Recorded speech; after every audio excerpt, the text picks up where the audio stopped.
Have you ever noticed something strange about money?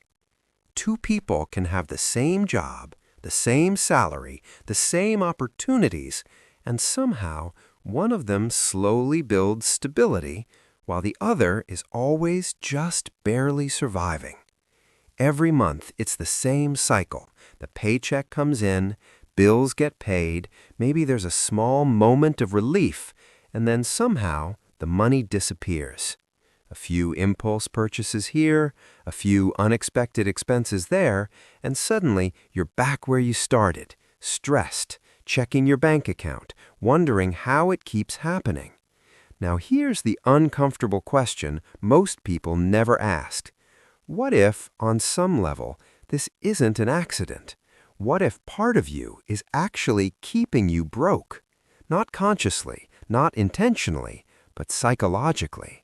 Because sometimes the biggest obstacle to financial stability isn't the economy, it isn't your job, and it isn't even how much money you make. Sometimes it's the story you carry about who you're allowed to become. Most people believe money problems are purely mathematical. Spend less than you earn, save the difference, invest over time. In theory, it's simple. But if money were only about math, almost nobody would struggle with it, because the formulas are everywhere. Budgeting apps exist, savings accounts exist, investment platforms exist. The knowledge isn't hidden, yet millions of people stay stuck in the same financial patterns for years, sometimes decades. And the reason has less to do with intelligence and more to do with identity. Because money isn't just numbers, money is emotional. It touches status, belonging, family expectations, fear, shame, pride, all of it. And the truth is, many people grow up with invisible rules about money, rules that quietly shape every financial decision they make. For example, some people grow up hearing things like, rich people are greedy, or people like us will always struggle, or money changes people. And when you hear these messages enough times growing up, they start forming a kind of subconscious boundary, a limit. You might not even notice it, but part of your brain begins associating financial success with something negative, with arrogance, with losing your identity, with betraying where you came from. So, even if another part of you wants stability, security, freedom, another part quietly resists it. Because if you earn more money, if you become financially comfortable, what does that mean about who you are now? And that internal conflict can show up in very subtle ways, not dramatic self-sabotage, just small decisions repeated over time. Spending a little more than you planned, avoiding learning about investing because it feels intimidating, ignoring savings until next month, taking on lifestyle costs just a little faster than your income grows. Each choice feels harmless on its own, but together they quietly keep you in the same place. There's another psychological layer most people never talk about: responsibility. Because money doesn't just represent comfort, it represents control. And control can be scary. When you're financially unstable, life feels chaotic, but the expectations are actually lower. If you're broke, nobody expects you to invest. Nobody expects you to help family financially. Nobody expects you to manage large decisions. But when your finances improve, something shifts. Suddenly, there are new questions. Where should I invest this money? What if I lose it? Should I help my parents? Should I buy a house? What if I make the wrong decision? For some people, staying broke unconsciously protects them from that pressure, because having money forces you to make decisions that feel permanent. And human beings are surprisingly good at avoiding situations that increase responsibility, even if those situations would improve their lives. It sounds irrational, but psychologically, it's very real. There's also the identity problem. Most people underestimate how powerful identity is. We all carry a quiet story about ourselves. I'm the responsible one. I'm the creative one. I'm the funny one. I'm the one who struggles. And once an identity settles in, your brain tries to keep reality consistent with that story. So if someone has spent most of their life identifying as the one who struggles financially, improving their finances can actually feel uncomfortable because it creates a mismatch. Suddenly, the story no longer fits. And when identity and reality conflict, the brain usually changes reality to protect the identity, not consciously, but through patterns. Maybe you delay that promotion application. Maybe you increase spending right when savings start growing. Maybe you convince yourself that investing is too risky. Each choice feels logical in the moment, but underneath it, the identity remains protected. You stay who you've always been, even if it costs you financially. But here's where things start to shift. The turning point for many people isn't a higher salary. It isn't discovering a perfect investment strategy. It's recognizing that money habits are often identity habits. And once you see that, the entire conversation changes, because the real question stops being, how do I make more money, and becomes something deeper. What version of myself do I believe I'm allowed to become? Are you allowed to be financially stable? Are you allowed to feel calm about money? Are you allowed to break patterns your family lived with for generations?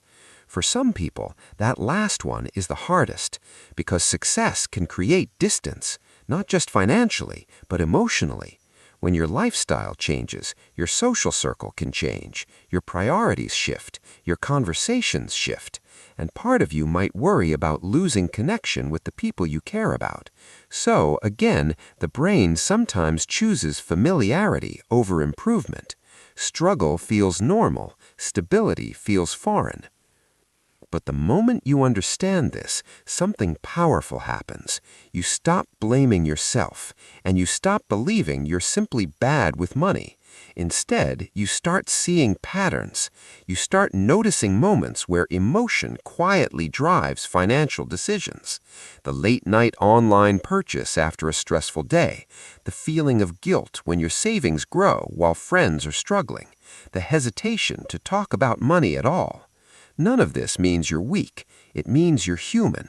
Money interacts with every emotional system we have: belonging, fear, security, status. And once you acknowledge that, you can start making changes that actually stick. Now here's the good news. Breaking these patterns doesn't require extreme discipline. It usually starts with something much smaller: awareness.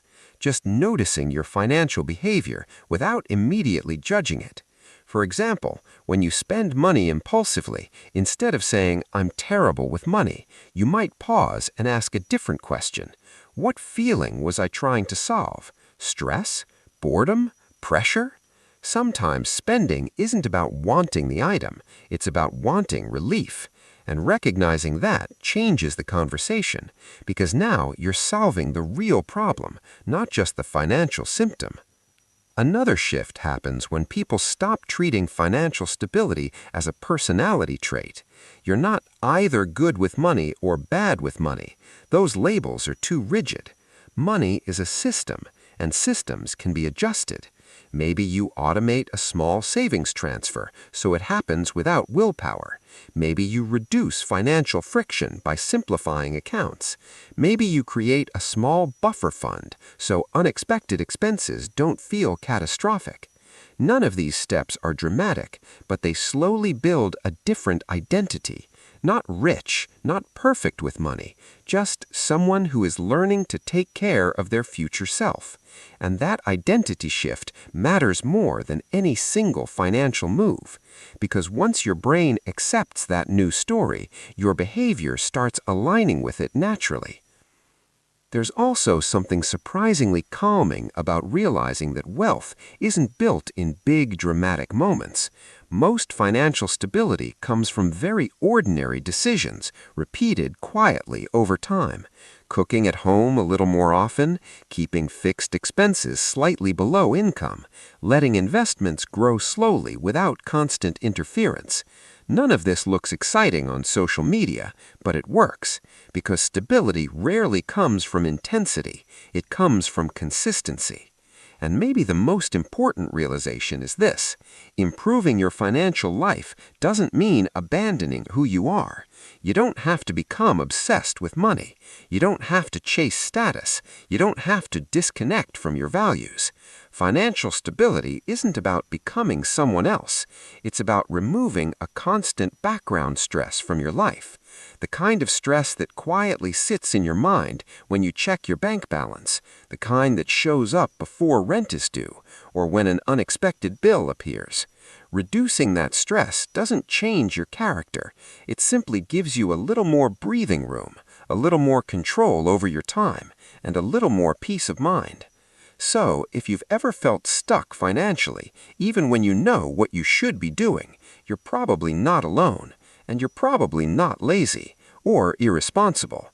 More often than not, there are deeper psychological patterns quietly shaping those decisions, patterns formed long before your first paycheck.